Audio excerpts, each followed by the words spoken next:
Concentré sur le débat, je vous le dis, je suis là pour choquer. Si tu me dis que Rudy Garcia il a le niveau pour entraîner le Napoli, alors Balerdi il a le niveau pour jouer au Real Madrid. Rodrigo, sa hype elle a duré 2 matchs la saison dernière. Mbappé aujourd'hui il est plus populaire que l'équipe de France et que Didier Deschamps. Mbappé, demain, il monte au créneau, il dit Deschamps c'est une pompe, il faut un changement d'entraîneur. T'es sûr que 48 heures après Deschamps, il va sauter. Mais je sais pas con Dédé. Que Laurenti pense que le mec, il dépense 1 euro, il meurt. Je suis allé me faire la compile de Zabardi. La compile a duré 2 minutes, il n'y avait pas grand chose. C'était souvent les 3 bonnes tacles qui revenaient. Je me suis dit, attends, il y a que ça dans la compile. Guardiola, meilleur coach de l'histoire. C'est même pas le meilleur coach de l'histoire du Barça. Il faut arrêter avec Payet, c'est un grand joueur. Alex Ferguson, c'est juste un Giroud qui a eu beaucoup de moyens. C'est pour ça qu'il a réussi. Pendant des années, on se faisait dérouiller à chaque gros match. Ça fait penser à Rudy Garcia. Le match, il va débuter. Les 11 sur le terrain, ils vont se caguer dessus. On va sortir les pop-corn, on va observer tout ça. On va tous mourir. Moi, j'y crois pas. On va se faire éliminer comme des putes. J'en suis sûr. J'ai déjà tout prévu. Le paquet de mouchoirs. Je veux pas avoir ça. Si t'enlèves le championnat anglais, allemand, espagnol, italien, portugais, lituanien, la Ligue 1 c'est le meilleur championnat européen. Mbappé, c'est un remplisseur de brouettes. Par contre, quand il faut aller trousser les grosses équipes, malheureusement, c'est lui qui se fait remplir.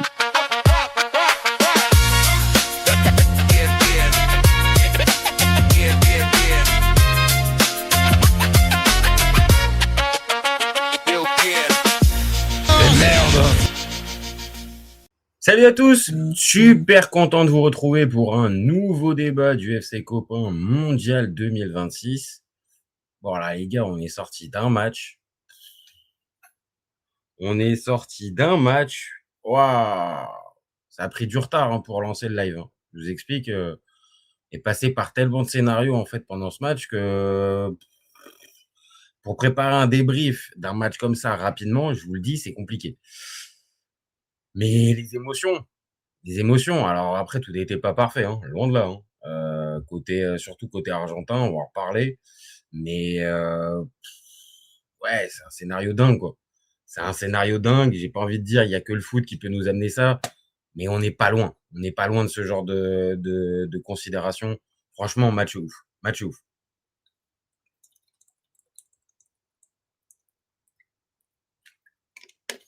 Bon. Comme d'habitude, les copains, on fait le débat ensemble. Donc, je vois déjà, il y a des messages de LOS qui nous dit « Je suis dégoûté pour l'Égypte. Arbitrage de merde, il revient à la VAR seulement lorsqu'ils veulent. Deuxième but validé, oui, il y a une petite faute, mais quand tu laisses l'avantage, c'est bon. Faire revenir à la faute après une minute de jeu et après avoir marqué le but. Et le troisième but de l'Argentine, c'est pareil. Il aurait dû retourner à la faute de Mo Salah. Oui, l'Argentine mérite aussi avec sa remontada, mais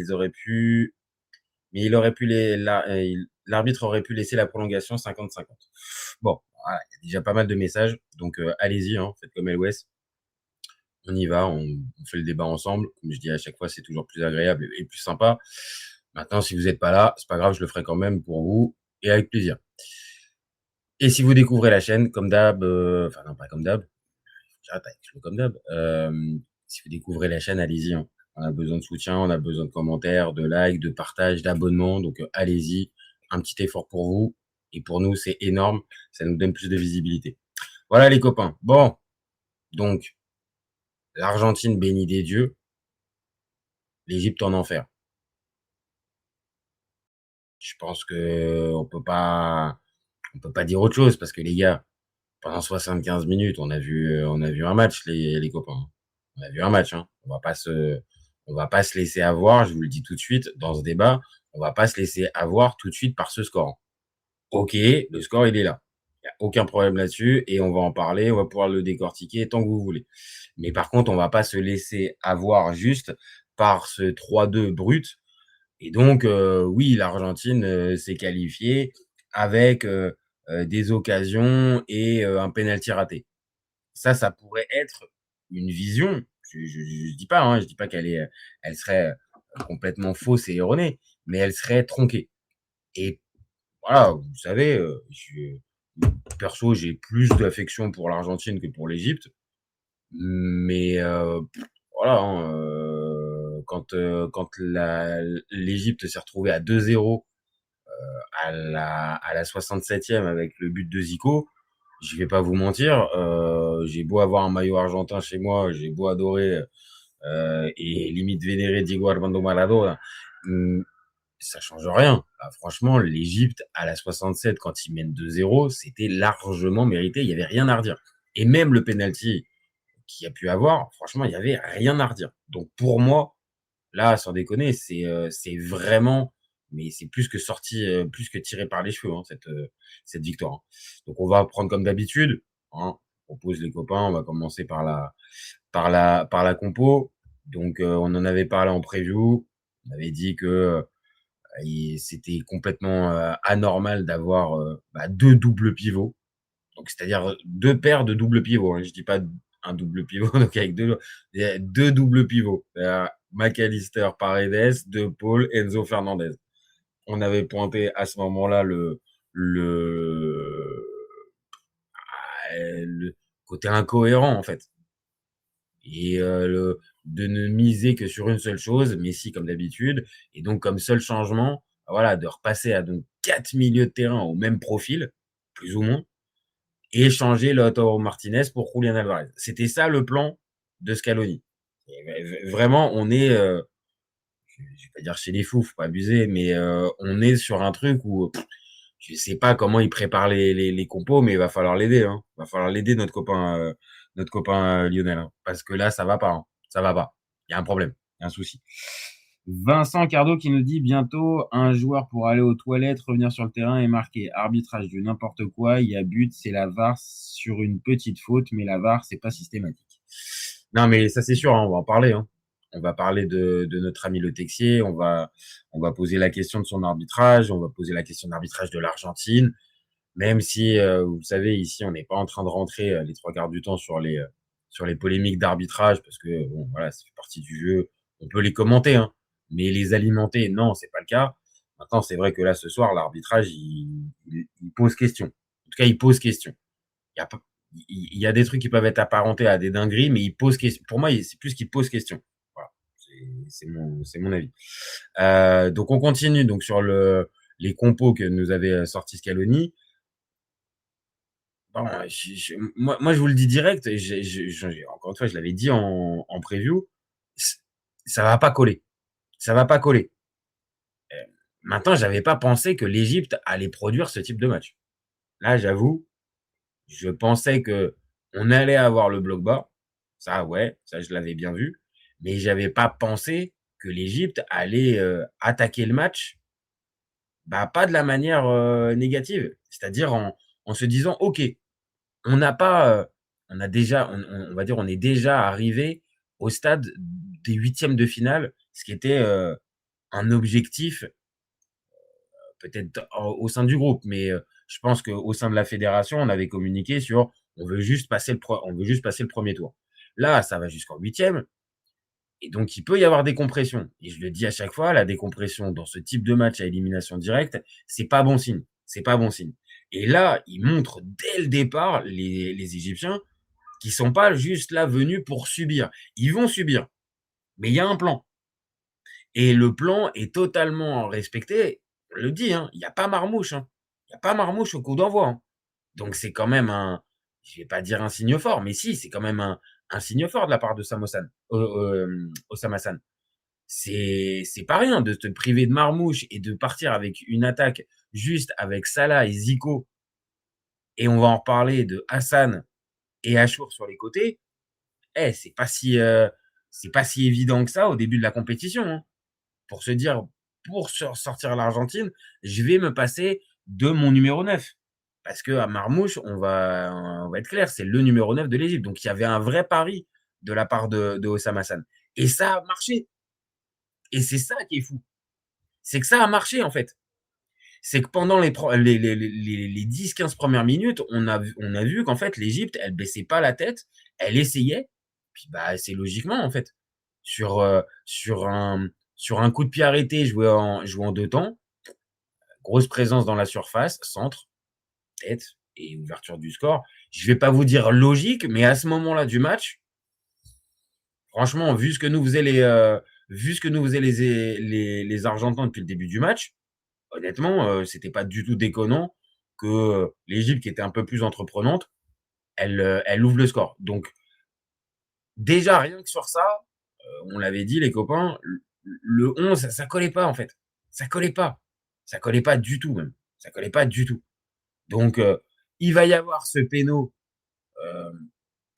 bon qui est, ouais, il peut se siffler, hein, il se siffle, hein, le péno, hein. C'est pas encore trop ça la grosse dinguerie de l'arbitrage. Le péno, tu peux le siffler. Là, alors, c'est, le premier truc un petit peu dingo, c'est-à-dire qu'on sait, Messi, il a le record de pénaux loupés en coupe du monde. Il en avait déjà 3, ce qui est déjà énorme, hein. Quand tu sais que, bon, c'est difficile d'arriver à gratter des pénaux, lui, il en avait déjà loupé 3. Là, tu vois le match dans lequel il se trouve. Tu te dis, vu le bourbier, bon, il y a pas de il va la mettre, il va la mettre. Et là, Choubir ou Chaubert, je sais pas, mais j'ai entendu Choubir pendant tout le match et je me suis appliqué à l'appeler par son nom et l'épeler de manière orthographique, machin. Dites-moi d'ailleurs si c'est Choubir ou Chaubert, j'en sais rien. En tout cas, le gardien égyptien sort le péno et là, je vais pas vous dire que devant mon écran, je dis bah bien fait pour toi Scaloni, mais je me dis bah voilà, en gros, tu vas pas t'en sortir comme d'habitude avec Messi qui va t'allumer la lumière et il va falloir que tu proposes autre chose. Et donc, on se retrouve la fin de cette première mi-temps sur le même rythme. Sur le même rythme. L'Argentine qui est pas réellement, qui a la possession, qui va commencer à prendre la possession, ça ouais, après le péno. Des occasions, ouais, il va y avoir même un coup franc qui va finir sur le poteau du gardien égyptien. Mais on sent en fait, il multiplie les parades, certes, mais je vais vous dire, moi, devant mon écran, je me dis, mais ils vont jamais marquer en fait. Ils vont jamais remarquer. En tout cas, jusqu'à la mi-temps, je me dis, ils marqueront pas. Ils marqueront pas. Ils ont même pas réussi à planter avec le péno de Messi. Donc là, ça va pas passer. Le schéma de jeu, c'était, mais vraiment, c'est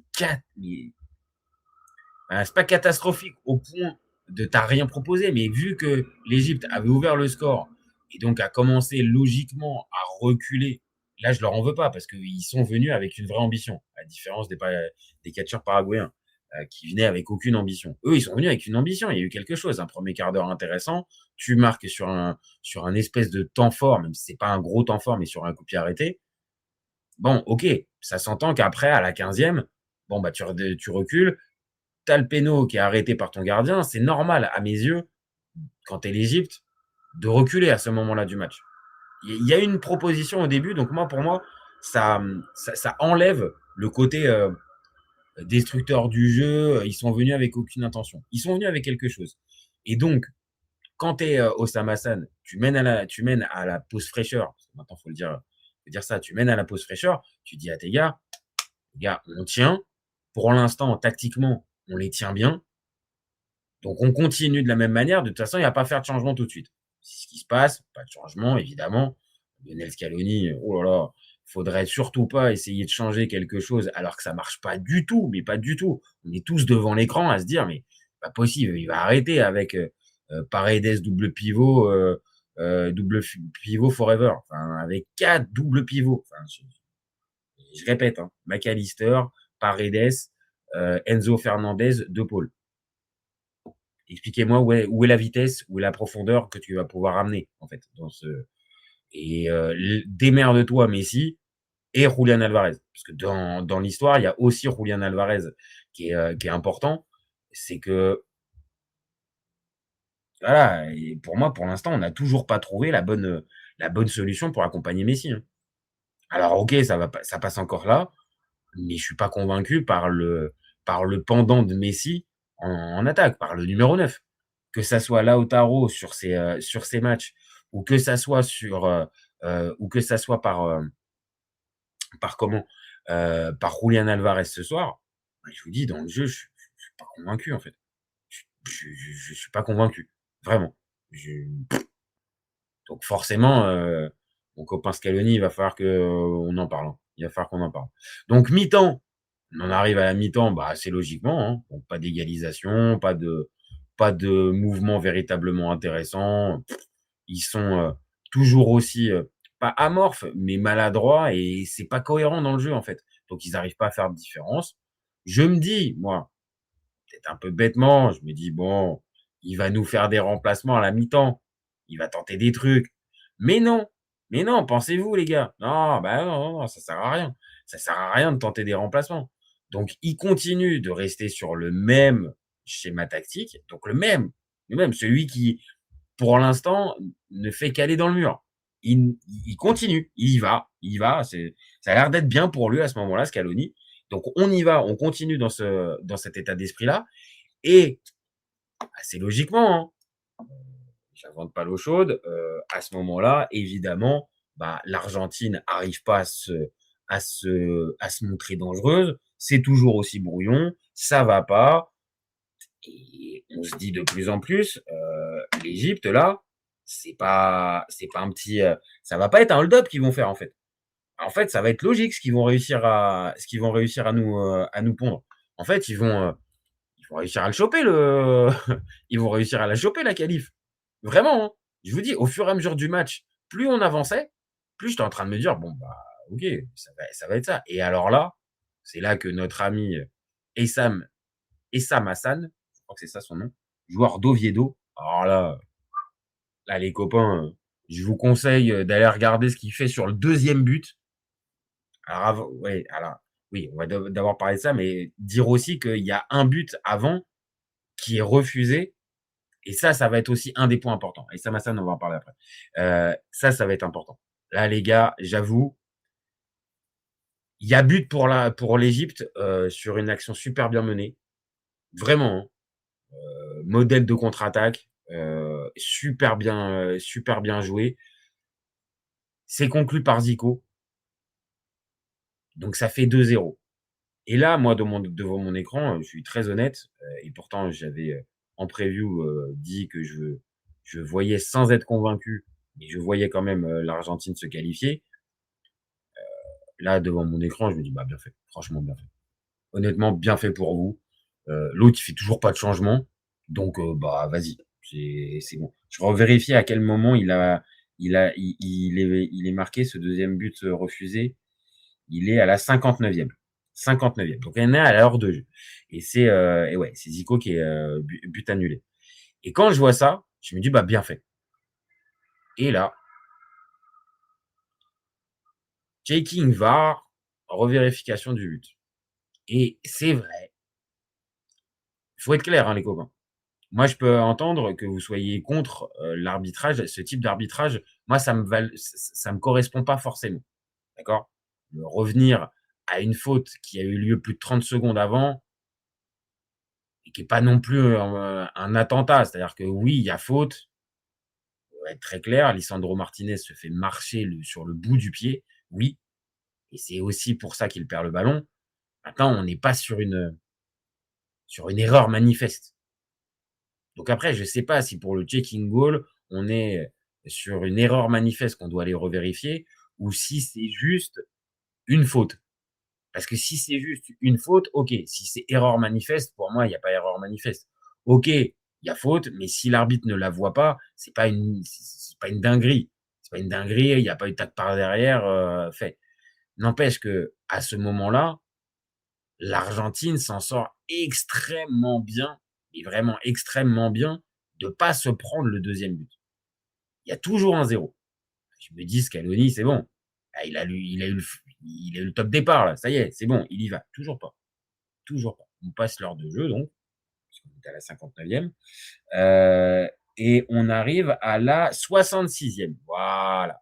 Donc 66e, là, il y a un petit peu de comment dire? De lumière qui s'allume chez Scaloni et donc là, il décide et que ça fonctionnait pas, hein, d'avoir, 4 doubles pivots dans ton équipe. C'est vrai, hein, c'est pas comme si en fait ça sautait pas aux yeux depuis le départ. Mais bref, il nous sort Tagliafico, qui était en plus, hein, pour le coup, hein, c'est pour vous montrer à quel point à quel point, vraiment, cette équipe d'Argentine, il y a un problème. Tagliafico, sur le match, sur les 66 minutes qui passent, c'est limite celui qui prend le plus la profondeur et qui propose le plus sur les côtés. Vraiment. Et pour vous dire, Tagliafico, il y a encore 4 ans ou 8 ans, je dis pas, il y a aucun problème, c'est un super joueur. Là, maintenant, il a quand même un peu vieilli. Et pour que ça soit lui qui t'apporte, on va dire, cette espèce de touche de vitesse, ouah, putain, c'est que vraiment, t'as pas compris. Mais, qui nous sort Tagliafico, mais il nous fait rentrer Nico Gonzalez. Wow! Wow! Grande Lionel, grande Lionel, grande. Alors là, on va avoir enfin un mec qui va pouvoir un peu t'apporter, qui va pouvoir provoquer, prendre la profondeur, comme je le dis, euh, t'amener quelque chose d'autre. C'est très bien. Très, très bien.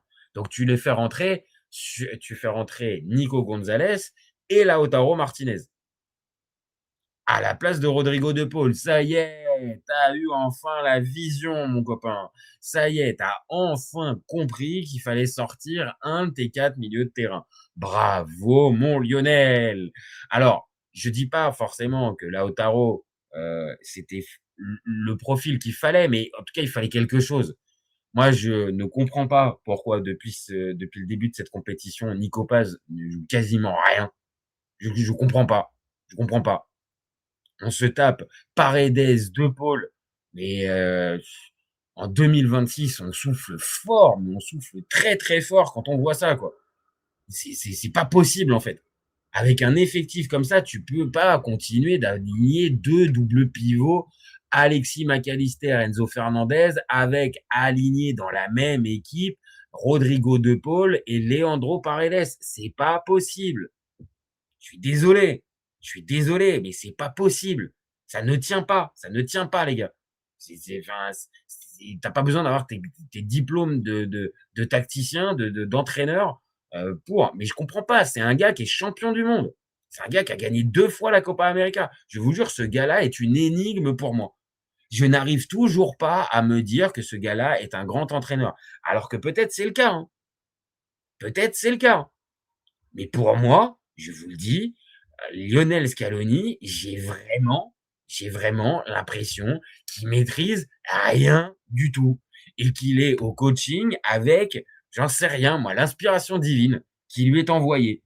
Avec, bon, bah, Lionel, là, il va falloir que tu tentes ça, il va falloir que tu fasses ça. Putain, mais c'est pas possible. Avec l'effectif que tu as de t'en remettre à un plan de jeu aussi limité que passer la balle à Messi. C'est pas possible. C'est pas possible. Je suis désolé, hein. Et t'as beau avoir gagné 2 Copa América et une Coupe du Monde, je suis désolé, mais là, ce que tu nous montres, c'est une bouillie tactique. Donc, bien sûr, tu fais rentrer Nico Gonzalez et Lautaro Martinez. Et là, on se dit tous, bon, bah, c'est bien, c'est super, c'est génial. Enfin, t'as fini par comprendre. Mais par contre, de l'autre côté, les copains, mais juste derrière, en plus, parce il fait rentrer ça, et il fait rentrer ces joueurs-là sur un coup de pied arrêté. Eh, super, phase de transition derrière. Et c'est là, on va enfin pouvoir faire sa petite éloge, son petit éloge, à notre ami, à notre copain là, Essam Hassan. Je vous garantis, les copains, je le connaissais pas, hein. Je fais pas le tout à l'heure, il jouait au Oviedo, il a été naturalisé il y a 3 mois, donc je l'avais pas. Clairement, je l'avais pas. Putain, les gars, ce qu'il amène. Sur la phase de transition en deuxième période, vraiment, il a toute la panoplie du joueur intelligent qui fait les bonnes différences techniquement, athlétiquement. Putain, c'est énorme ce qu'il fait. Et derrière, bah là, par contre, là, il recentre pour Zico. Alors, c'est ouf, hein, parce que c'est encore Zico. C'est encore Zico qui se retrouve à l'arrivée. Et c'est quasiment la même action. C'est ça qui est fou. C'est ça qui est fou. Et c'est en ça que l'Argentine, il y a vraiment des limites. Il y a vraiment des limites dans cette équipe. C'est qu'ils se prennent le deuxième but, mais c'est quasi la copie conforme du but refusé pour la faute sur Lisandro Martinez. Sauf que là, bah, vous vous en doutez, les copains. Là, il n'y a pas l'appel à la VAR. On revient pas. Et là, bah, merci. 2-0 pour les Égyptiens. Et c'est ultra, mais ultra mérité. Ultra mérité. Il n'y a pas de débat. Il n'y a pas de débat. L'Argentine, elle est à terre et c'est normal. À ce moment-là, elle ne doit même pas envisager de revenir. C'est pas possible. Ils sont pas bons.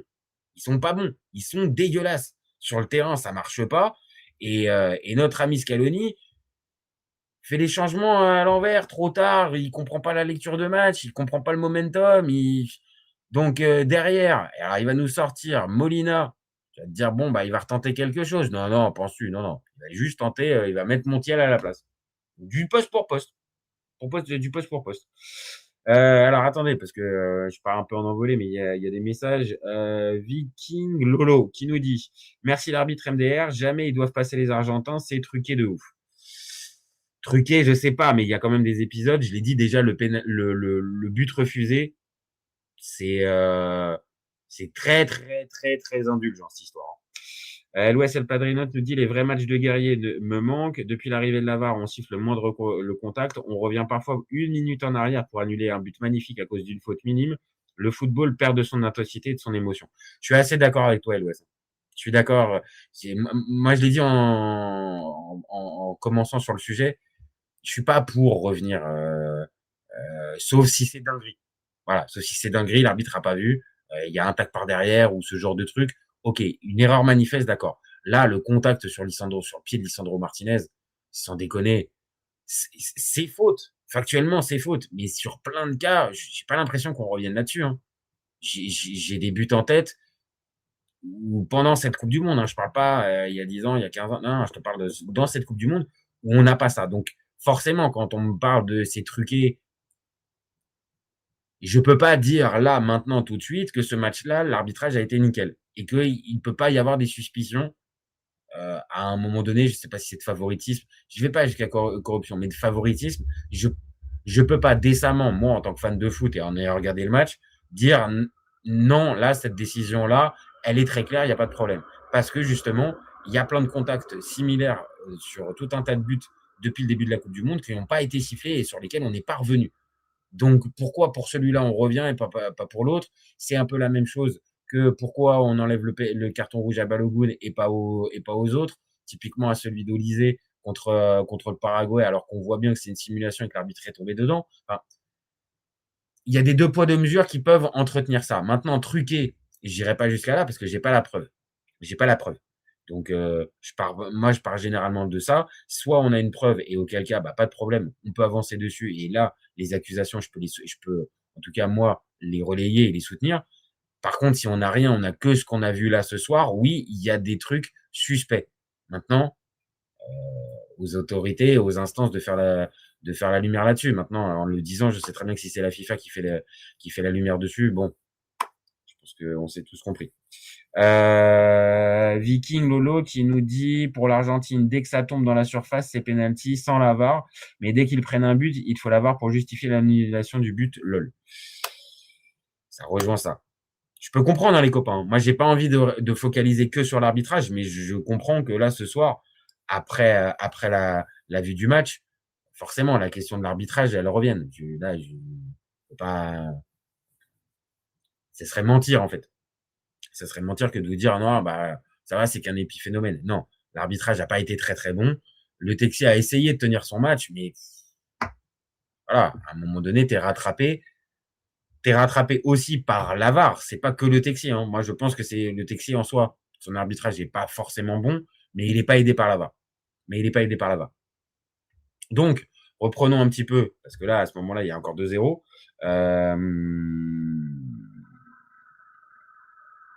Non, le penalty, c'est validé, il y a une faute. Ouais, bah oui, il y a faute. Ah, il y a faute, mais on peut la trouver légère, mais il y a faute. C'est pour ça que je dis que sur l'arbitrage, il y a des incohérences, mais il n'y a pas de dinguerie de fou. Je sais pas, moi, un tac par derrière qui n'a pas été sifflé, ou dans la surface, ou une main dans la surface volontaire. On n'est pas là-dessus, mais on est sur de l'interprétation. Et cette fameuse interprétation, au bout d'un moment, quand elle est un peu en mode 2 poids 2 mesures, elle peut poser problème. Voilà. Donc notre ami Scaloni, qui est un apprenti sorcier, nous fait donc rentrer Montiel à la place de Molina, et on a aussi Osama Hassan, qui nous fait sortir le héros Hassan. Alors, je sais pas si c'était un choix tactique, mais pour moi, ou alors il était blessé. Ça, j'en sais rien. Il semble qu'il était blessé. Si c'est le cas, ok. Parce que sinon, Sam Hassan, là, il faisait tellement de différence. Mais même sur une jambe, hein, je le laissais. Hein. Je le laissais même sur une jambe. Hein. Il leur faisait tellement mal. Vraiment, à chaque prise de balle, le gars, il les mettait mal. Donc, il sort. Donc, mine de rien, là, à ce moment-là, on comprend quand même que l'Égypte, et c'est logique, hein, ils mènent 2-Z. Hein. À ce moment-là, on comprend que l'Égypte va rester derrière. Et je pense même être sûr qu'en Égypte, là, on va lui en vouloir. C'est qu'à ce moment-là, est-ce que t'as ton plan de jeu, tu dois aller chercher le 3e pour complètement leur mettre la tête sous l'eau, ou tu te dis je continue de faire confiance à ma défense et je change rien, alors que il commence à faire des remplacements. Et je sais pas si on peut dire c'est de la frilosité, j'en sais rien. C'est facile de le dire après. Maintenant, ce qui est sûr, c'est qu'Osama Hassan, il a pas bien lu ce momentum-là. Donc, c'est ce dernier quart d'heure, il l'a mal senti parce que là, à ce moment-là, l'Argentine joue un peu le tout pour le tout, en fait. On arrive à un stade où, voilà, il commence à monter de manière totalement désordonnée. Il y a des corners qui commencent à se multiplier. Et puis, sur 1-2, ce qu'il faut pas, après c'est un peu le cliché, le fameux 3e but d'un match, attention à jamais le prendre et tout ça. Mais oui, il s'encaisse sur un corner de Messi, tête de Romero. Schubert, là, pour le coup, qui faisait match parfait, là, il le prend. Est-ce qu'après, derrière, c'est logique d'avoir une Égypte qui commence à véritablement trembler? C'est facile à dire, ouais, ils auraient pas dû, ils avaient encore un but d'avance et tout ça. Attends, t'es pris dans une espèce de tornade à ce moment-là.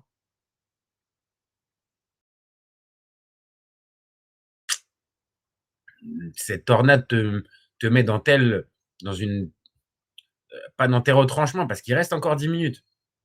Et l'Argentine ne tente pas encore le tout pour le tout. Mais tu sens bien, à ce moment-là, que l'Argentine pousse. Elle pousse vraiment. Et là, va falloir être solide pour aller tenir le 2-1. Et ce qu'on redoutait pour les Égyptiens, mais ce qu'on espérait fortement pour les Argentins, finit par se produire. Ah ouais, ça pousse. Et puis à un moment donné, un ballon mal dégagé dans la surface, ça tombe sur qui? Ça tombe sur Messi. C'est ça le truc. Qu'est-ce que vous voulez, quoi. Moi, je veux bien entendre, hein, il est favorisé, si vous voulez. En plus, il loupe un péno. Donc, ce soir, c'est pas l'homme du match, pas forcément l'homme du match. C'est pas... Peut-être d'autres gars à mettre, en avant, mais ce que vous voulez, il en rajoute encore. Hein. Et il est sacrément important, celui-là. Enfin, comme généralement tous ceux qu'il met, hormis le tout premier qu'il met contre la Serbie ou le Monténégro en 2006, qui doit être le but du 5 ou 6e, je crois. Là, ce but-là, il est super important. Parce que là, à ce moment-là, les Égyptiens, ils ont la bosse sur la tête. Ils ont la bosse. Vraiment. Et ils peuvent se dire, putain, on a loupé le truc. Hormis l'arbitrage, hormis tout ça, bien sûr, ça doit se rajouter. Il y a de la frustration qui se rajoute dedans, mais mettons de côté l'arbitrage, vraiment juste à ce moment-là, ils sentent que ça passe. Ils sentent que le match est en train de leur passer entre les doigts. Et puis, il va y avoir cette dernière truc et qui peut, là aussi, amener on va dire, prêter à discussion. C'est que c'est corner pour les Égyptiens, coup franc, mais je crois que c'est corner. Et sur le corner, on se retrouve avec un Salah qui se fait prendre, qui se fait prendre la balle. Il n'y a pas à contact pour moi. Enfin, il n'y a pas à penalty. Pour moi, je siffle pas penalty. Et il y a de mémoire un Égyptien qui se fait un peu bousculer dans la surface. Et est-ce que c'est assez pour siffler penalty? Vous me direz, ça a été assez, mais c'est pas la même faute. Mais ça a été assez quelques minutes plus tôt pour retirer le but de Zico sur la faute sur Lisandro Martinez. Là, on revient pas. Et c'est pour ça que je comprends le côté, c'est volé, c'est truqué, c'est machin. Je comprends. C'est qu'à un endroit, en fait, on continue d'entretenir le fantasme de l'Argentine n'est pas arbitrée comme tout le monde. Et ça, je peux pas l'enlever, les gars. Sur ça, je peux pas l'enlever. L'Argentine, sur le match, oui, les épisodes arbitraux lui ont été favorables. Ça, c'est un fait, on peut pas l'enlever. Là, c'est une réalité. On peut pas enlever que cette équipe a bénéficié d'un arbitrage qui a été clément pour eux. Donc, est-ce que ça suffit pour pouvoir dire c'est un vol? Ils sont comment? En quart de finale parce que ils ont l'arbitre avec eux. Honnêtement, je n'irai pas jusqu'à là. Maintenant, ce qui est sûr, et ça, je me dérobe pas là-dessus, l'arbitrage a été les épisodes arbitraux qu'il y a eu dans ce match, ils ont été à la faveur de l'Argentine, clairement. Et si on regarde de plus près, c'est pas la première fois que sur cette Coupe du Monde, il y a des décisions plus ou moins sympas avec l'Argentine. Voilà. Maintenant, c'est Eloise El Padrino qui nous dit l'Argentine ne me convainc pas toujours pas dans le jeu. Elle a battu le Cap-Vert difficilement et elle a encore dû faire une remontada contre l'Égypte. Pourtant, malgré ses défauts, elle continue. Oui. Le truc, c'est qu'en fait, je vais mettre la cam. Je crois que c'est un peu flou. Ouais, c'est qu'elle peut aller loin. Personnellement, je trouve que l'Espagne joue un bien meilleur football, mais avec l'Argentine, on ne sait jamais. Elle trouve toujours un moyen de surprendre. Ça peut aller encore. Et ça va conclure parce que on va vite basculer, les copains. Il y a un nouveau 8e de finale qui va débuter, le dernier.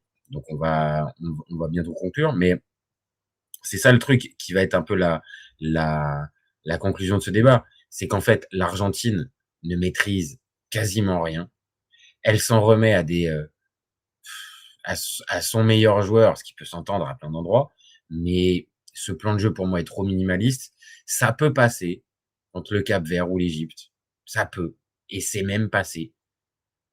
Par contre, contre la Suisse ou contre la Colombie, j'ai peur que là, ce type d'approche-là, si on recontinue avec le double pivot forever, qui nous a mis, là, ça marchera pas. Là, honnêtement, je vous le dis, ça marchera pas, c'est sûr et certain.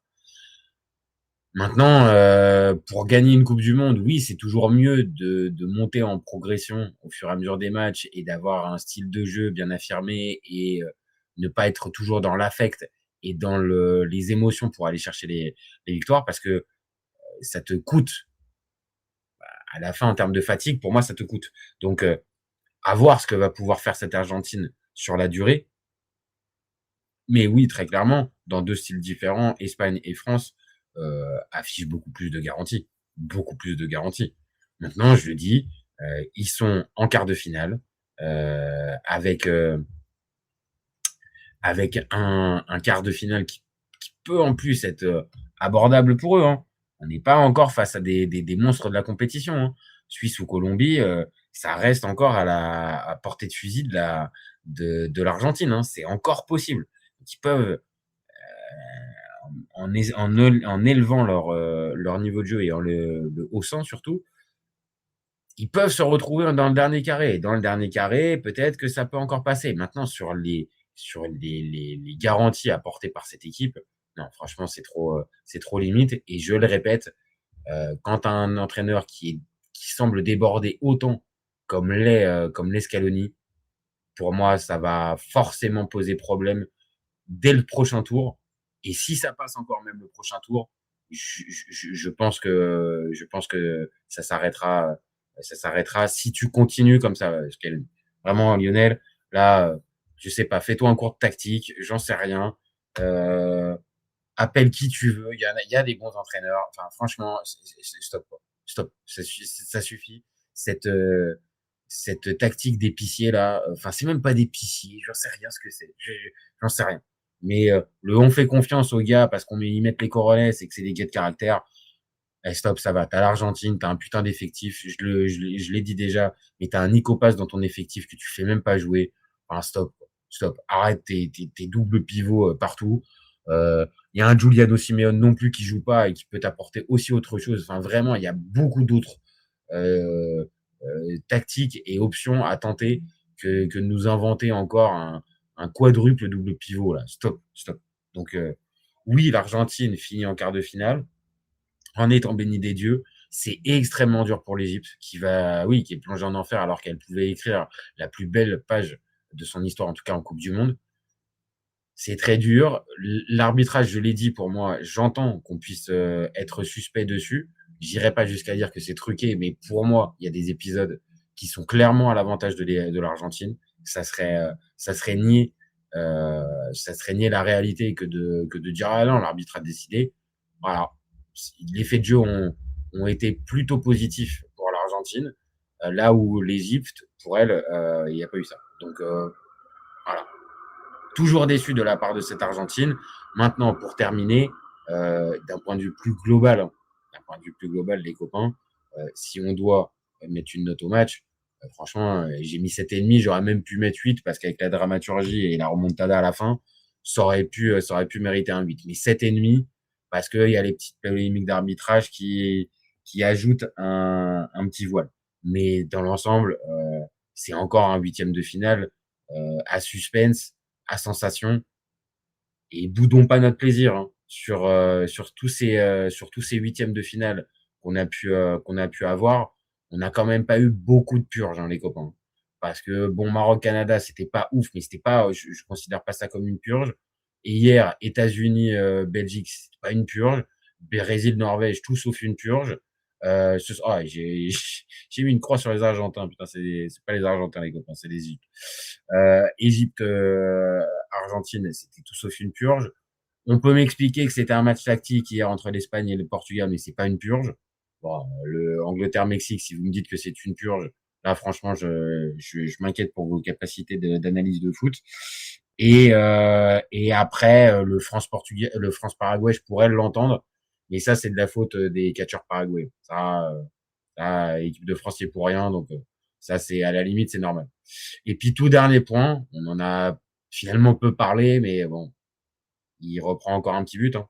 Il reprend encore un petit but d'avance, Lionel. Donc, 8 buts, 8 buts en 31 matchs, en 5 matchs de Coupe du Monde. Et on est à 21 buts en 31 matchs. Tout va bien. Vraiment, tout va bien. Lionel va bien, il continue. Froictor qui nous dit la CDM gériatrique, quel est le prochain vieillard à l'EHPAD après Ronaldo le pathétique et Salah? Non, manque pas de respect. Manque pas de respect, c'est pas après EHPAD pour ces joueurs-là quand même, abuse pas. Je comprends ce que tu veux dire, le trait d'humour, ça peut me faire rigoler, mais abuse pas non plus. Franchement, ils affichent des niveaux de joueurs, de performance quand même. Abuse pas quand même. Maintenant, oui, c'est la fin d'une, c'est la fin d'une, c'est un peu la fin d'une époque hein, pour tous ces joueurs-là. On l'a dit, les Kevin De Bruyne, les Mané, les Mahrez. Oui, il y a tout un tas de joueurs qui nous ont fait vibrer, qui arrivent sur la fin. Enfin, c'est un peu la fin d'une époque. Mais ah, tu vois, tu nous dis, Fractor, cette CDM est d'un très faible niveau. Je suis pas d'accord. On aura le temps d'en parler. C'est quoi? Ça va faire partie des prochains débats qu'on va faire. Là, à partir de demain, c'est les quarts de finale. On va pouvoir se poser tranquillement un peu plus, entrer un peu plus en profondeur sur les débats plutôt que sur des débriefs. Mais ça mérite d'être débattu. Pour moi, je te le dis juste là, en espèce de petit spoiler. Pour moi, non, c'est pas d'un très faible niveau. Et j'argumenterai ça, mais vraiment pour avoir vu tous les matchs. Hein. Je les ai vus tous, pour le coup. Très faible niveau, non, je suis pas d'accord. Je peux pas aller. Mais, comme tu dis, Fractor, on fera le débat dans les prochains jours sur la chaîne.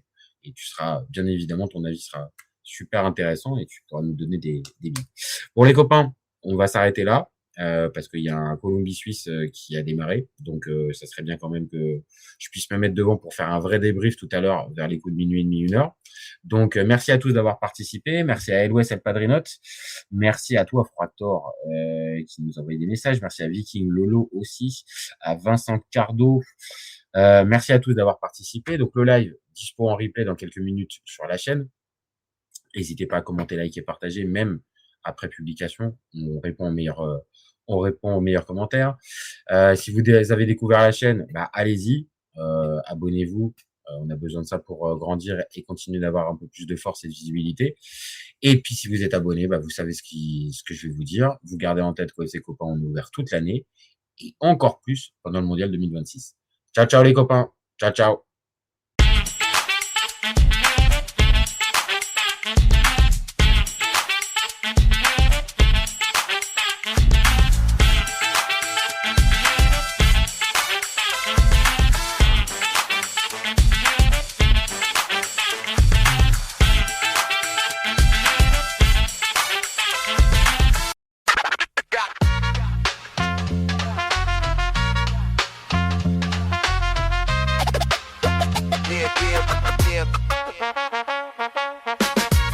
Concentré sur le débat, je vous dis, je suis là pour choquer. Si tu me dis que Rudy Garcia, il a le niveau pour entraîner le Napoli, alors Balerdi, il a le niveau pour jouer au Real Madrid. Rodrigo, sa hype, elle a duré, 2 matchs la saison dernière. Mbappé, aujourd'hui, il est plus populaire que l'équipe de France et que Didier Deschamps. Mbappé, demain, il monte au créneau. Il dit Deschamps, c'est une pompe.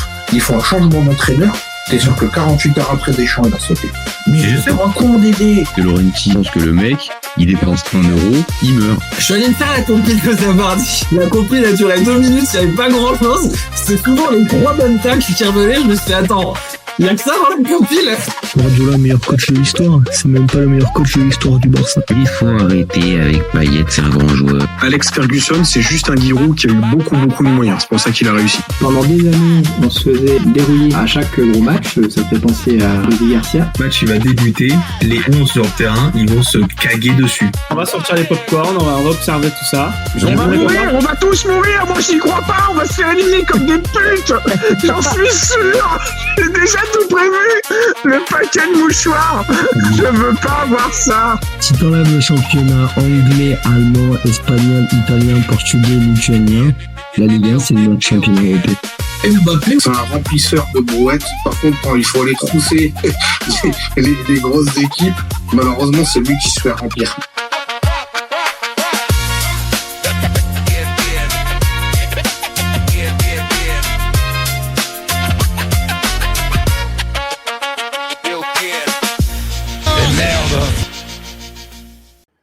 Salut à tous, super content de vous retrouver pour un nouveau débat du FC Copain Mondial 2026. Bon, là ce soir, pas folie. Hein. Oh, c'est un peu dur quand même. Je sais pas ce que vous en avez pensé les copains, mais c'était dur.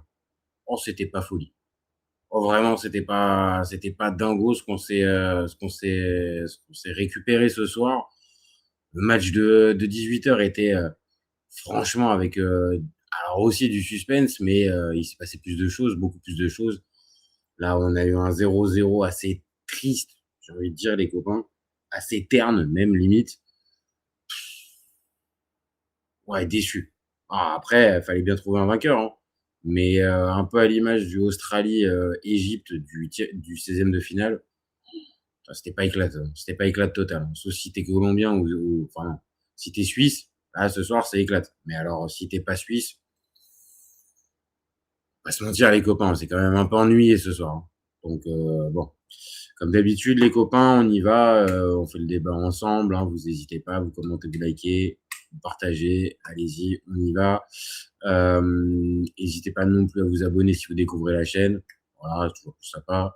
Ça me donne de la force et de la visibilité en plus. Et si vous participez pas au chat, c'est pas grave. Je ferai le débat quand même pour vous et avec plaisir. Voilà les copains. Alors, jeudi, la Suisse s'offre un quart de finale et regret éternel pour la Colombie avec un point d'interrogation. Bon. Je sais même pas si le point d'interrogation, il a lieu d'être. Je pense que là, pour le coup, ça vaut, on peut le dire, il va y avoir des regrets éternels pour cette Colombie. Parce que, ils les ont eu les occasions. Ils les ont eu les occasions, les copains. Vraiment. Hein. C'est pas, ils ont, quand on va reparler de la prolongation, les copains, ils ont loupé vraiment des trucs, mais qui sont pas sérieux, les Colombiens. Vraiment. Donc, on va faire comme d'habitude. On va commencer par les compos, les copains. Alors, je vais pas dire ton nom en entier parce que sinon, je risque de me faire sauter ma vidéo. Donc, salut à toi, faites entrer. Et je vais pas dire la fin de ton blaze. Salut à toi. Salut à toi. Donc, je t'appellerai faites entrer si tu continues à parler sur le chat. Pas de problème, au contraire. Hein, mais pour éviter un petit strike de la vidéo, on va plutôt rester sur faites entrer, si tu comprends. Donc, on en était sur les stats. Les compos, pardon. Donc, niveau compo, qu'est-ce que nous avaient sorti les deux entraîneurs? 2-4-3-3. Il y avait de la qualité sur le terrain. Bon, sans doute, hein, de toute façon, maintenant, je vais pas le repréciser à chaque fois. Vous doutez bien, 8e de finale de Coupe du Monde, on va pas avoir des équipes complètement improbables. Donc, on a du côté suisse, on va faire dans l'ordre, Kobel dans les buts, c'est classique. Rodriguez et Zakaria à droite. Faudra m'expliquer s'il y a des Suisses ici. Dites-moi un petit peu ce que vous en pensez de Zakaria à droite, mais j'avoue que je pige pas. J'arrive pas à comprendre qu'il n'y ait pas autre chose, parce que Zakaria, pour moi, c'est pas un arrière droit, ça a pu l'être par un temps, mais 2026, non, c'est plus le cas. Voilà, et Akanji Elvedi en défense centrale. Donc là aussi, c'est du classique. Au milieu du terrain, Freuler, Xhaka, on souffle, parce que les copains, c'est pas avec ça que tu vas accélérer le jeu. Mais bon, on n'est pas obligé à chaque fois d'accélérer le jeu, mais bon, c'est quand même un petit frein. Et Jachari, alors dites-moi les copains, je me trompe peut-être, mais Jachari, je crois que c'est sa première titularisation depuis le début du mondial. Donc quelque chose un peu différent. Dan Ndoye à gauche et Fabian Rieder à droite. Brelem Bolo dans l'axe. Vous le saviez, les copains, Monzambi est pas là. Il est forfait, de ce que j'ai compris, jusqu'à la fin du tournoi. Donc là, pour le coup, ça c'est un vrai coup dur. Ça c'est un vrai coup dur. Mais avant le match, parce que là on débrief le match.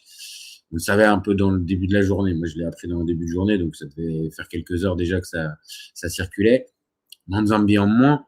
C'est con, hein, parce qu'il démarre pas la compétition comme titulaire, mais on a bien vu toutes les différences qu'il a pu faire au fur et à mesure de la compétition. Donc là, le fait de pas l'avoir, je vous cache pas, je me suis dit, les Suisses, en fait, vu qu'ils ont du mal à perforer les défenses adverses, j'avais un peu peur que sans lui, oui, on soit un peu sur un style un peu minimaliste. Et je pense que j'étais pas loin, les copains. Je pense que j'étais pas loin. Parce que le style de la Suisse, on va regarder les stats juste après, mais c'était pas dingue. Ouais, franchement, c'est vite ennuyé. Bon, et du côté colombien, alors pareil, 4-3-3 avec Camilo Vargas dans les buts, Munoz et Mojica sur les côtés, donc classique. Lukumi avec Davinson Sanchez, là aussi, c'est du classique.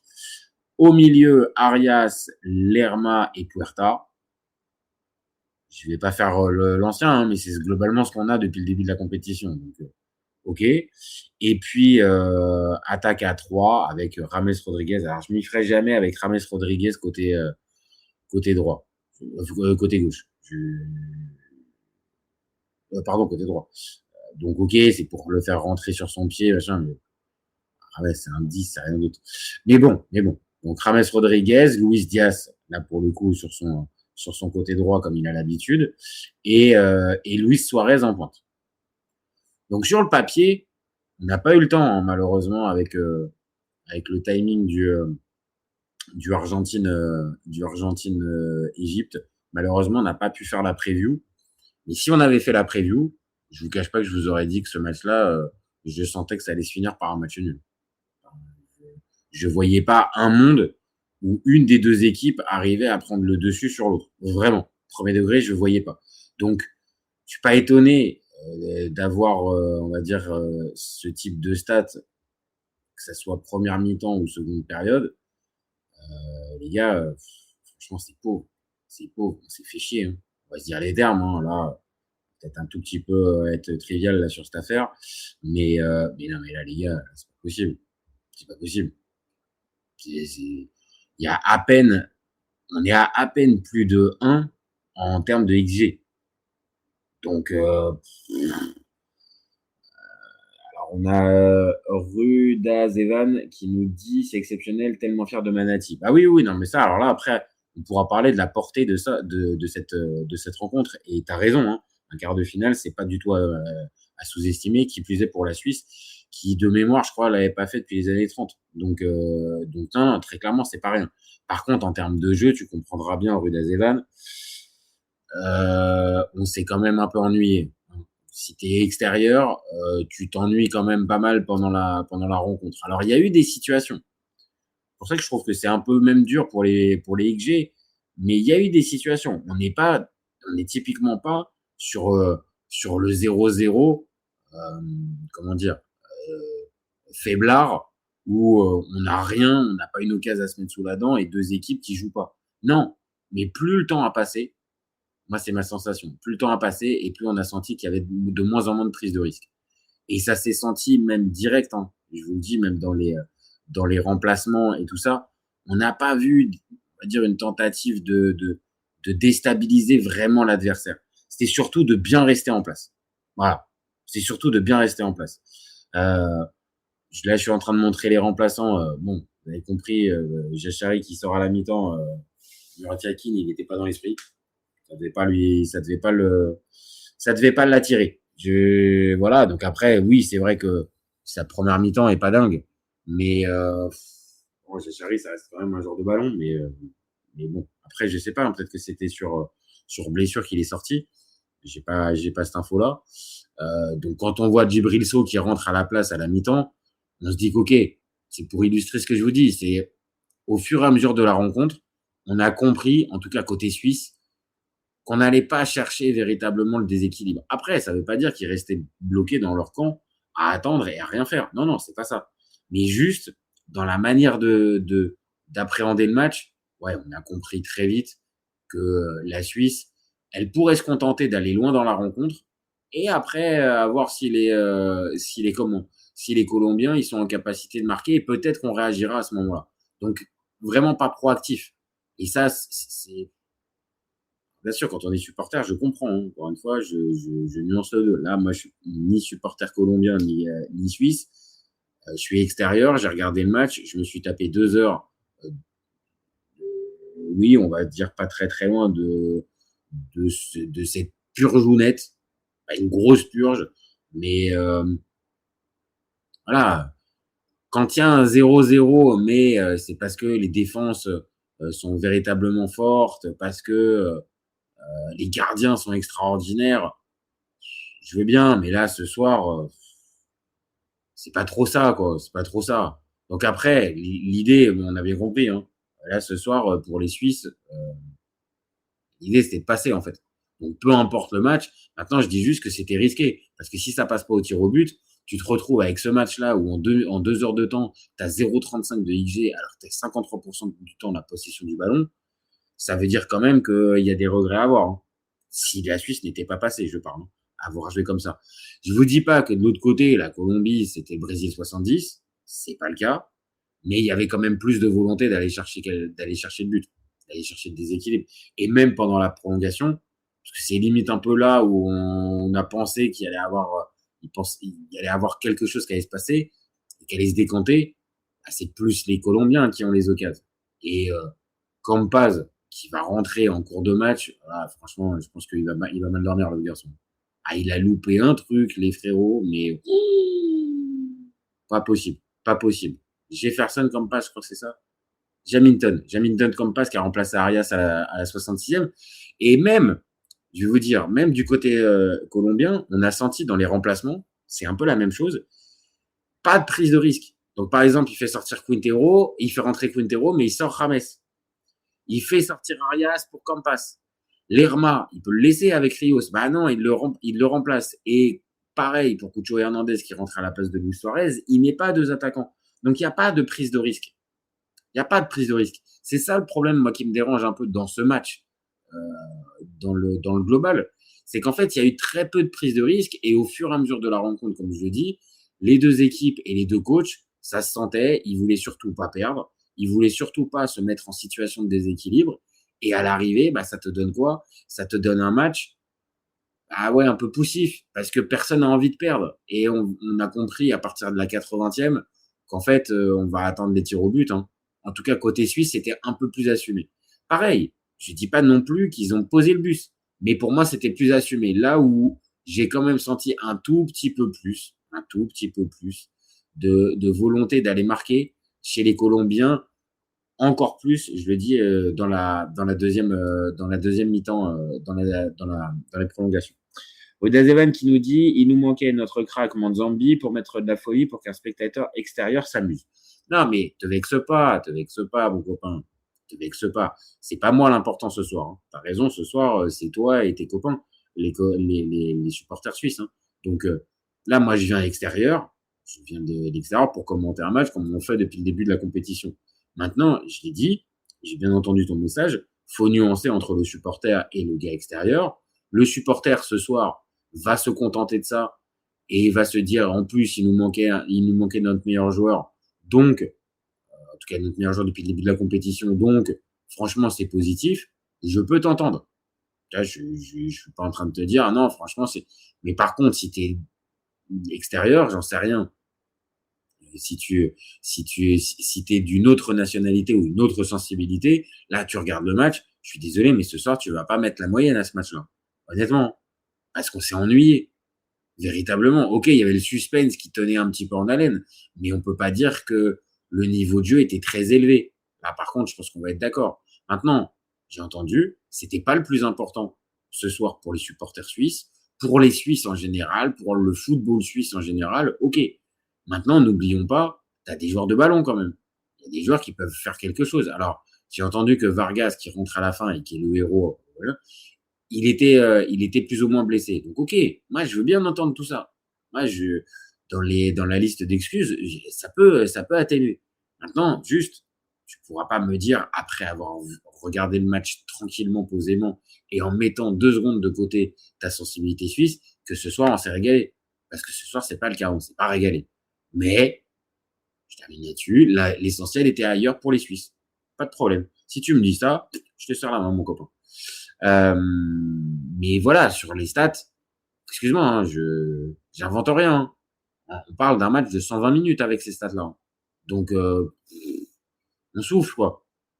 Faire 7 tirs en 2 heures de temps, quand t'as 53% du temps de la possession, quand t'es suisse, je pense, si t'es un tout petit peu perfectionniste, tu fais un peu la gueule. Mais j'ai entendu, j'entends bien. Donc maintenant, voilà, ça va se terminer au péno, donc dans une séance un peu improbable. De toute façon, une séance de péno, c'est toujours un peu improbable. Faut être clair. Mais on est avec Quintero qui commence, qui ouvre le bal. Derrière, Xhaka tremble pas. J'avais un peu peur pour Xhaka, hein, mais tremble pas.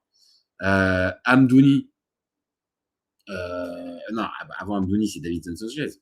Davinson Sanchez qui, alors, pour ceux qui n'auraient pas vu pour ceux qui n'auraient pas vu l'image, vraiment, il a fait son péno sur la barre. La balle, elle a explosé la ligne. Donc vraiment, il n'y avait pas de débat à regarder avec la vidéo ou machin. Juste un simple ralenti te montrait qu'elle a été pleine ligne. Vraiment, un peu à l'image du penalty de Trezeguet contre l'Italie en 2006. Vraiment, très très dur ce type de penalty quand tu trompes le gardien et juste la balle elle ressort. Ah, franchement, tu fais la gueule. Donc Amdouni à ce moment-là, tout en détente. Alors là, vraiment zéro. On sentait vraiment beaucoup de maîtrise. de la part de Hamdouni dans son péno, et ça s'est senti. À ce moment-là, la Suisse prend l'avantage. Campaz, le Colombien qui a loupé la balle de match en fin de prolongue, quand il s'élance, je me dis, lui, il a la tête du héros malheureux, quoi, en fait. Il a la tête du gars qui va avoir loupé mais au final, il le met. Et là, à ce moment-là, on a la séance qui commence à partir un peu en vrille parce que Akanji s'élance. Et bon, c'est pas le premier, hein, c'est pas le premier défenseur. On a eu Jonathan Tah qui nous a fait pareil. On en a eu plusieurs depuis le début de la compétition, des gars qui ont envoyé des ogives en tribune. Mais là, j'avoue que celle-là d'Akanji, c'est un moment particulier. C'est un moment particulier parce que ça remet tout simplement les deux équipes à égalité. Et là, je me dis, bon, il y a eu ce petit raté de la part de Sanchez. Là, Akanji qui loupe, ça va être les Colombiens. Je suis très honnête, hein. Je pensais à ce moment-là que les Colombiens allaient l'emporter. Heureusement que je suis pas pronostiqueur. Parce que juste derrière, c'est Cucho Hernandez qui tire. Et alors là, l'arrêt de Kobel. Alors, l'arrêt qui va sortir. Le gars, il est à deux doigts de la prendre dans les mains, quoi. Il est tellement inspiré sur le pédo que le gars, je vous dis, il est à deux doigts de la prendre avec les mains et de la capter et de se relever en mode c'est bon, j'ai chopé le ballon. Franchement impressionnant. Et en plus, il n'était pas si mal tiré. Alors, sur le cliché de un penalty bien tiré, ça rentre, et un penalty mal tiré, ça rentre pas. Oui, d'accord. Mais en soi, c'était pas une bouse. C'était pas une bouse comme tir au but. Donc vraiment, énorme arrêt de Kobel et qui doit, je pense, ce soir être considéré un peu comme un héros. Vraiment, je pense que on doit le féliciter parce que c'est aussi grâce à lui, parce que cet arrêt-là, solide. Derrière, c'est Itten qui va marquer et il tremble pas, le petit Itten. Vraiment, j'avais peur. Hein. Vraiment, en le voyant, j'avais peur qu'il se fasse bouffer par l'événement. Et là, encore une fois, je me suis trompé complet. Il le marque. Luis Diaz. Il va falloir d'ailleurs qu'on en parle un peu de Luis Diaz. Hein. Mais Luis Diaz, il va marquer son 3 partout. Et donc là, tout se joue avec Ruben Vargas. Et Ruben, il tremble pas. Hein. Il tremble pas. Alors que c'était un peu rigolo. C'était Ruben Vargas face à Camilo Vargas. C'est juste comme ça. Mais vraiment, il tremble pas. Et de toute façon, il fallait bien qu'il y ait un vainqueur. J'ai envie de vous dire. Ce match-là, sur 120 minutes, on n'a pas réussi à trouver de vainqueur. Bon, ça s'est décidé au péno. Donc après, en soi, j'aurais, je pense, donné la victoire plus aux Colombiens. Et ça n'a rien à voir avec les Suisses. Hein. Ça n'a rien à voir, j'aime pas les Suisses, tout ça. C'est juste sur l'ensemble du match. Ouais, c'est eux qui ont été un peu plus proactifs, on va dire, dans ce match-là. Mais c'est d'une courte tête. Hein. C'est d'une courte tête. Hein. Le match nul, pour moi, il était mérité. Hein. Mais voilà, si on devait déterminer le mérite, mais on sait très bien que le mérite dans le foot, ça vaut rien du tout. Voilà, je l'aurais mis un peu plus. Ils ont plus d'occasions, ils tirent un peu plus, ils sont plus de corner. Bon. C'est pas dingo, hein, mais voilà, sur ça, j'aurais pu se mis. Maintenant, va falloir en parler, hein. Mais Murat Yakin, on peut dire ouais, mais au final, on s'ennuie avec lui, machin. Bon, il sort d'un quart de finale à l'Euro 2024. Là, on se retrouve avec un quart de finale en Coupe du Monde 2026. Et excusez-moi, hein, c'est pas tout le temps que la Suisse, elle fait des quarts de finale à chaque compétition internationale. Désolé, hein. Donc moi, je veux bien entendre et je peux même partager les doutes sur Murat Yakin parce que jusqu'à présent, on n'est pas emballé par le style de jeu. Franchement, même Ruda Zevan, je sais pas si tu es encore là, mais dis-moi si tu es emballé par le style de Murat Yakin. Et je parle même pas que de ce match-là, depuis le début de la compète, depuis son arrivée. Bon, il aligne les résultats. Ça, par contre, ça c'est une réalité. Et peut-être que la Suisse a besoin de ça, en fait. A besoin d'un d'un coach qui juste fait les résultats. La qualité de jeu, c'est secondaire. Là, ce qu'on demande à Murat Yakin, c'est de passer les tours. Donc peut-être que si c'est ça le simple boulot de Murat Yakin, bon bah écoutez, il réussit, hein. Rien à dire, hein. Rien à dire, c'est pour l'instant, c'est pas sans faute, mais c'est quasi. Ça perd pas un match depuis le début de la compétition. C'est capable de revenir dans des matchs un peu compliqués ou de se sortir de situations dans des matchs un peu compliqués. Dès que l'équipe en dessous, elle est moins forte, la Suisse, elle est là, elle est au rendez-vous, elle passe pas à côté, elle choque pas. La Bosnie, ça passe, le Canada, ça passe.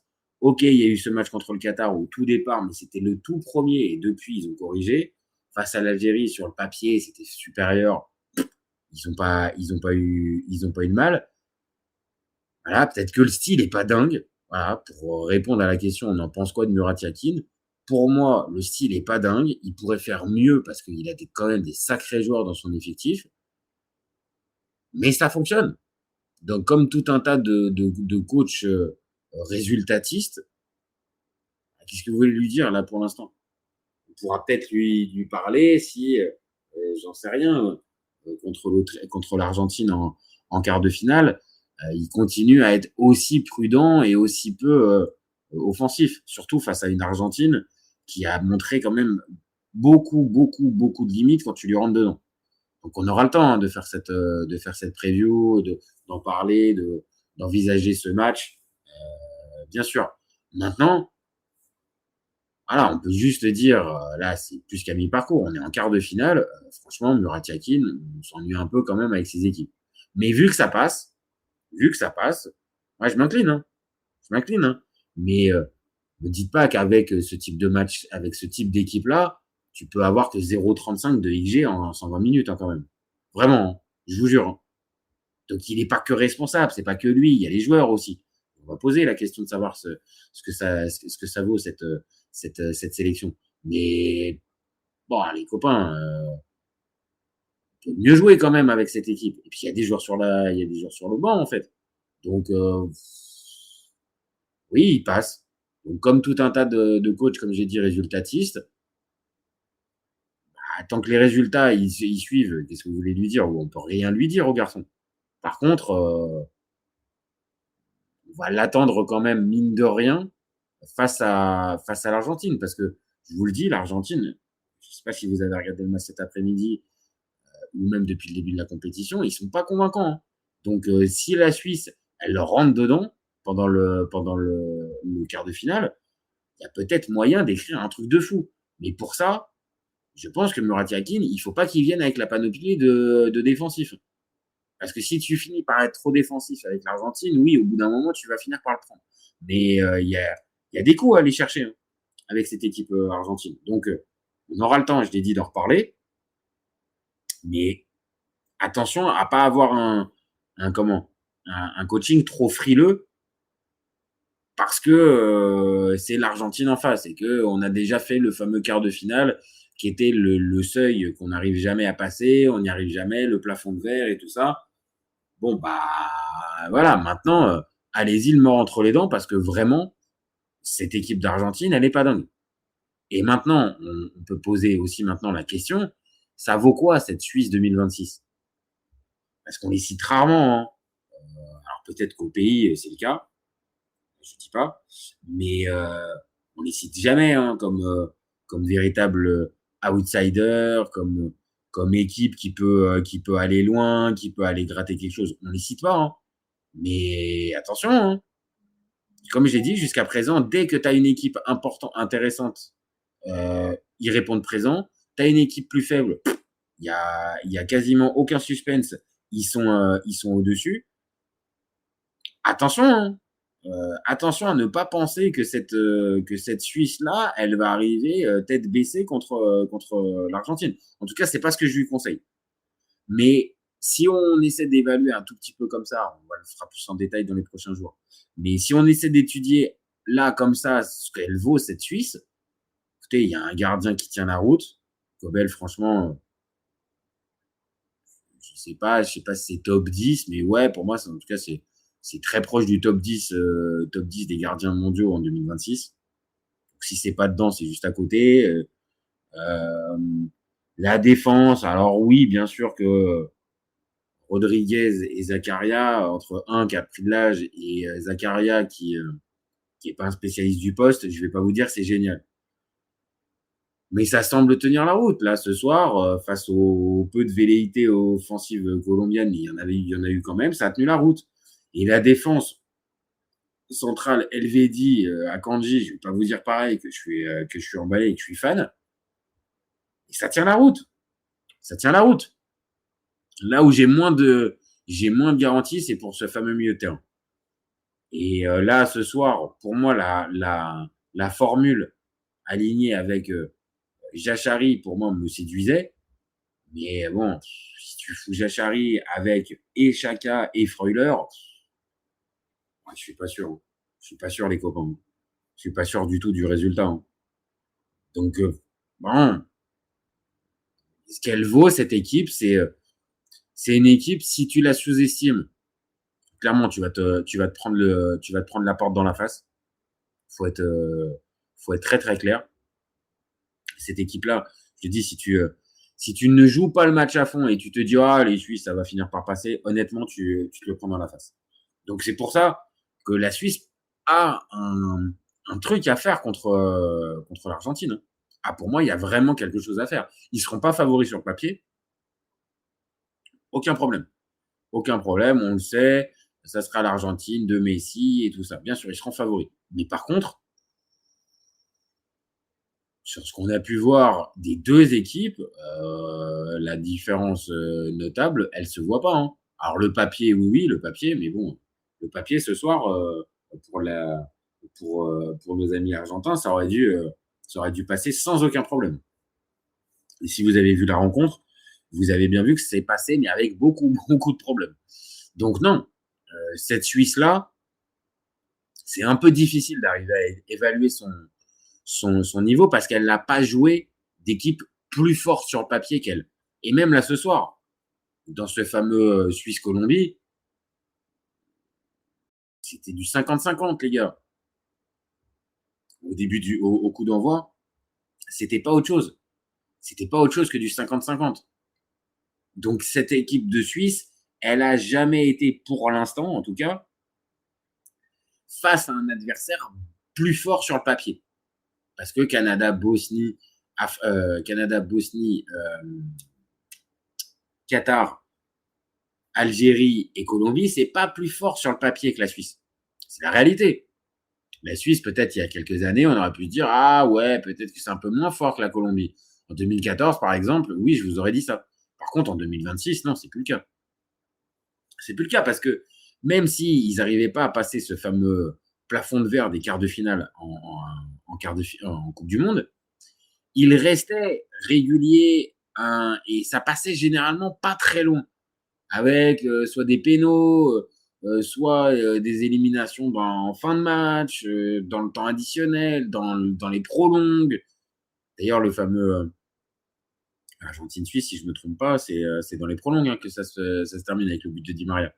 Donc là, il y a ce côté-là, c'est-à-dire ça a passé cette barrière mentale. Est-ce que ça suffira pour carrément écrire encore plus l'histoire en majuscule avec une place dans le dernier carré, ce qui serait dingue. Hein. Ce qui serait complètement dingue. Hein. Si on vous dit au début de la compétition, la Suisse, ça va faire dernier carré de la compétition, vraiment les copains, je pense qu'on va tous être d'accord, on va dire oui, alors il faut vraiment qu'il y ait les planètes qui s'alignent. Et au final, c'est pas que les planètes s'alignent, mais tous les adversaires pour l'instant qui tombent sur les Suisses, il n'y en a aucun qui arrive à prendre l'ascendant. Aucun. Donc si tu n'en as aucun, et qu'on a une Argentine, certes championne du monde en titre, mais qui n'arrive pas à aligner, je ne vais pas dire deux passes consécutives, mais qui a énormément de mal à jouer collectif et qui se retrouve avec des schémas de jeu, avec des doubles pivots x2. Il y a un monde où cette Suisse-là, elle peut aller essayer de tenter quelque chose, en fait. Enfin, moi, je pense. Hein. Même si elle ne sera pas favorite, je l'ai dit, elle peut croire en ses chances. Parce que, bah, voilà, maintenant, on les a l'écart, hein. On les a l'écart. Dans ce tableau, bien sûr, je vais pas vous dire que la Suisse fait office de favori. Mais qu'est-ce qu'elle a de moins sur le papier que la Belgique, que la Norvège? Allez, peut-être le Maroc a plus de références avec cette demi-finale de 2022 et ce titre de champion d'Afrique. Allez, peut-être le Maroc encore un peu au-dessus, mais comparé à la Belgique ou à la Norvège, ils ont rien. Sur le papier, je parle. Sur le papier.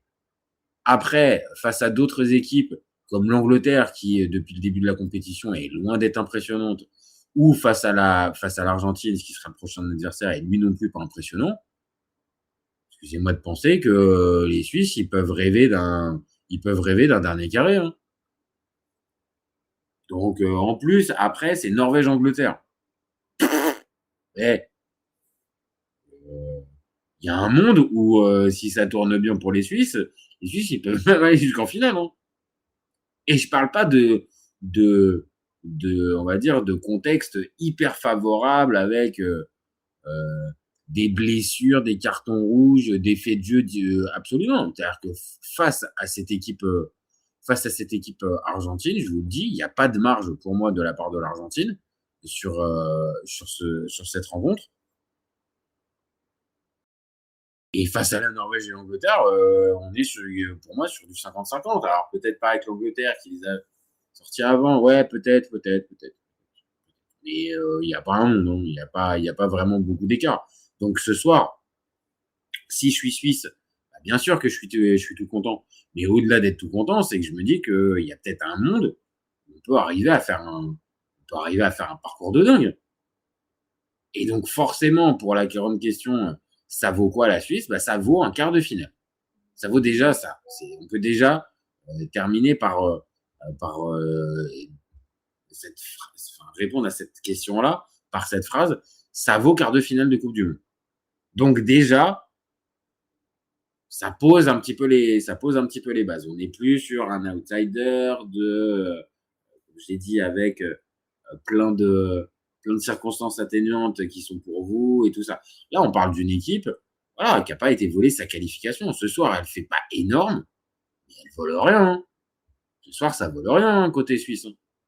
Je vous remonte les stats. Ok, ils ont moins d'occasions, ils ont moins de situations, comme on dit. Mais, désolé, hein, les copains.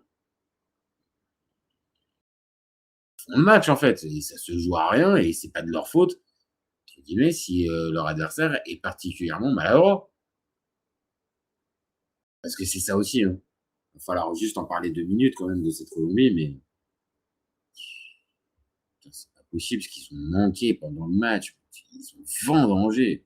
Je sais pas s'il y a du vent en Colombie, mais là, faut entamer la saison des vendanges, hein. Et moi, je pose la question, c'est est-ce que le mondial 2026 de la Colombie, c'est un flop? Parce que il y aura le côté positif avec la Colombie est sortie sans avoir perdu un match. Parce qu'on sait, quand tu perds au penalty, c'est pas considéré comme une défaite. Donc, ils sont éliminés sans avoir perdu de match, en ayant encaissé qu'un seul but en 5. Ah ouais, hein. C'est rien, c'est une petite perf, hein, quand même. Et ça sort au tir au but dans un match. Ouais, ils sont pas loin, quoi. Enfin, c'est eux, je l'ai dit tout à l'heure, qui sont les plus proactifs. Ouais, de mondial 2026, oui, parce que c'est pas le meilleur résultat de la Colombie en Coupe du Monde. Donc on n'est même pas en plus sur des regrets, mais avec bon, on a quand même un peu écrit l'histoire ou tout ça. Non, il n'y a rien du tout. Il n'y a rien du tout. Donc on est toujours sur dire l'exemple de l'équipe qui arrivait au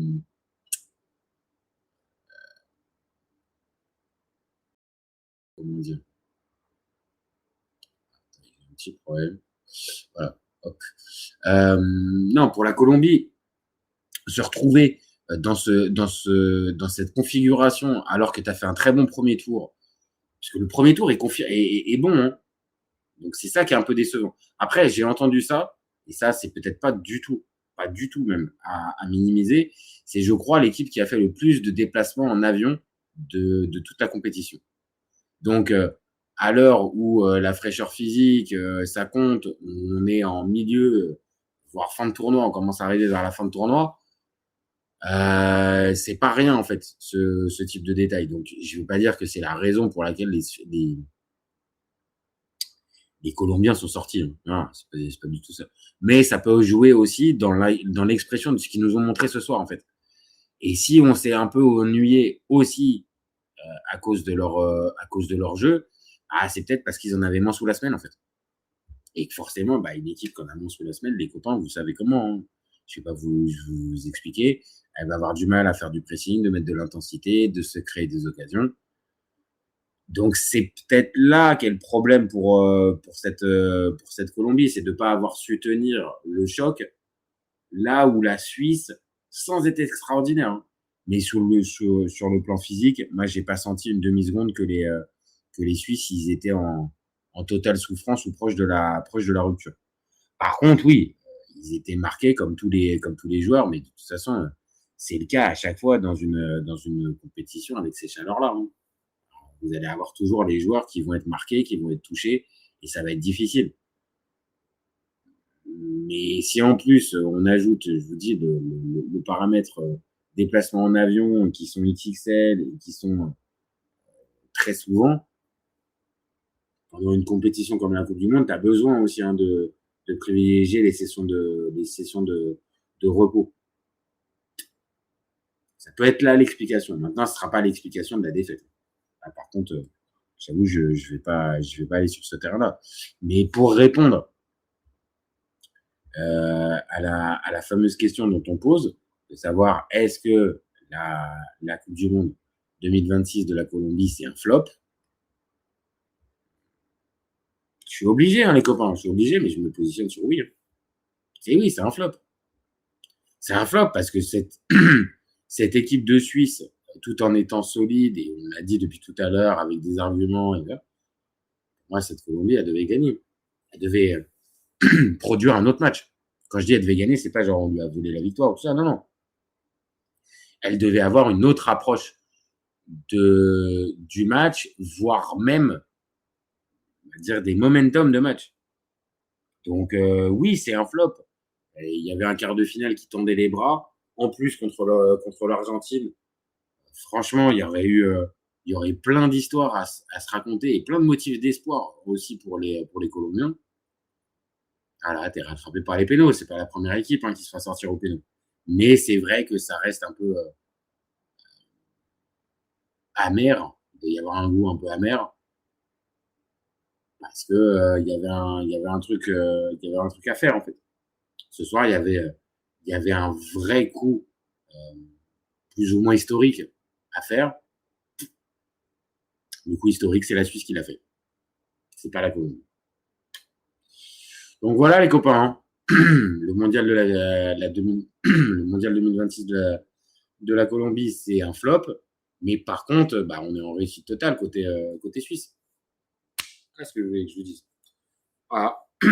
Au final, il fallait un vainqueur. Les Suisses l'ont emporté, sans non plus qu'on puisse crier au vol ou à l'injustice. C'est les pénaux qui ont décidé, et à ce petit jeu-là, c'est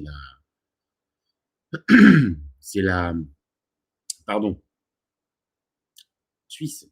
J'ai du mal. C'est la Suisse qui l'a emporté. Donc bravo à eux. C'est eux qui affronteront en quart de finale l'Argentine. On verra ce que ça nous donnera. J'espère un bon match et que Murat Yakin aura quand même un petit peu d'ambition dans sa compo et dans sa lecture de match, parce qu'il y a moyen de faire quelque chose contre cette Argentine. Voilà, les copains. Moi, je vais m'arrêter là. Plus de 40 minutes sur un match. Ah oui, non, je vous donne juste... parce que bon, j'ai plutôt été gentil. J'ai essayé d'épargner un petit peu tout un tas de choses sur ce match. Par contre, je vous le dis, hein, je l'ai dit à plusieurs reprises, je me suis fait chier quand même pendant le match. Donc, excusez-moi, mais en tant que gars extérieur, je suis pas suisse, je suis pas colombien, je mets pas la moyenne à ce match. Je mets pas la moyenne. Et c'est pas le suspense qui a rehaussé le tout. Ok, ça a permis peut-être de pas être trop sévère, mais oui, je peux pas mettre plus que 4. Désolé. Mais on l'a dit, on a à peine plus de 1 en XG en 120 minutes pour les deux équipes. Ouais, l'envie de faire mal à l'autre, on l'a pas trop senti. Et forcément, quand on regarde un match de foot, on est aussi curieux de ça. Et désolé, mais quand on n'a pas ça, voilà les copains. Je m'arrête là pour ce soir. Donc merci à Faites Entrer, merci à Rude Dazevan. J'ai vu que vous étiez pas mal, mais vous avez été plutôt discret sur ce chat, sur ce live. Pas de problème. Vous avez vu, je vous ai fait le débrief en donnant toutes les clés de la rencontre et en étant le plus honnête possible. Bien sûr, moi je me suis fait chier, mais c'était le plus important ce soir, c'était d'avoir la victoire. Donc bravo aux Suisses. Regret pour les Colombiens parce que ça sera un flop pour moi cette Coupe du Monde qui se termine comme ça pour eux. C'est dommage. Mais il fallait bien un vainqueur. Donc c'est sur les Suisses que c'est tombé.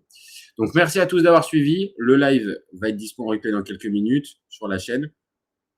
Donc n'hésitez pas à commenter, liker, partager comme d'habitude. On répond aux meilleurs commentaires. Si vous avez découvert la vidéo, n'hésitez pas à vous abonner. On a besoin de force et besoin de courage pour continuer les débats comme ça jusqu'à pas d'heure tous les jours pendant la Coupe du Monde et même après. Donc allez-y, on compte sur vous. Sachez aussi que le live va être dispo aussi en podcast et on est aussi dispo au podcast tout le temps. Donc vous pouvez vous abonner sur Deezer, sur Spotify, sur Apple Podcast, partout. On est présent partout. Donc allez-y les copains. Pareil, on a besoin de vous. Si vous avez envie un jour de passer en débat et de venir dire, en fait, déjà, tu racontes n'importe quoi et j'ai envie de te remettre à ta place. Bon, en tout respect, hein. Mais si vous avez envie de venir sur la chaîne, n'hésitez pas. Vous envoyez un mail juste à copainfc@gmail.com, copain au pluriel fc tout attaché @gmail.com et puis on peut parler. On peut checker ça ensemble pour que vous veniez sur la chaîne. Donc, c'est possible. Et puis, si vous êtes abonné, vous savez ce que je vais vous dire. Vous gardez en tête qu'OFC Copain, on est ouvert toute l'année et encore plus pendant le Mondial 2026. Et on sera même ouvert demain alors qu'il n'y a pas de match. Ciao, ciao les copains. Ciao, ciao.